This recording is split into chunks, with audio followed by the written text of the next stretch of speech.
അയൽവാസികൾ തമ്മിൽ അല്ലെങ്കിൽ നമ്മുടെ ഏതെങ്കിലും ബന്ധപ്പെട്ട ആളുകൾ തമ്മിൽ, കുടുംബക്കാർ തമ്മിൽ നമ്മള് പിണക്കത്തിലാണെങ്കിൽ അവർ തമ്മിൽ ഇണക്കം ചേരാൻ വല്ല മാർഗവും ഉണ്ടോ എന്ന് അന്വേഷിക്കുന്ന ആളുകളാണെങ്കിൽ, നമ്മുടെ വീട്ടിലൊരു പരിപാടി ഉണ്ടാകുമ്പോ അതിലൊരു മധുര പലഹാരം നമ്മൾ കൊണ്ടുവരും. ആ മധുര പലഹാരത്തിലേക്ക് പരിശുദ്ധമായിരിക്കുന്ന ഖുർആനിലെ 7-ാമത്തെ അധ്യായമായിരിക്കുന്ന സൂറത്തുൽ അഅറാഫിലെ 43-ാമത്തെ ആയത്ത് 3 തവണ അതിലേക്ക് മന്ത്രിച്ചു കൊണ്ടുവരിക. ശേഷം പരിശുദ്ധമായിരിക്കുന്ന ഖുർആനിലെ 12-ാമത്തെ അധ്യായമാണ് സൂറത്ത് യൂസുഫ്.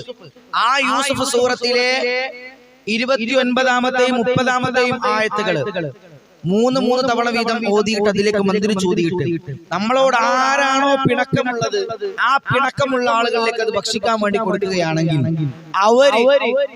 ആ ആളുകൾ അത് ഭക്ഷിച്ചു കഴിഞ്ഞാൽ അവർക്ക് നമ്മളോട് സ്നേഹമുണ്ടാകും. അല്ലാഹു സുബ്ഹാനഹു വ തആല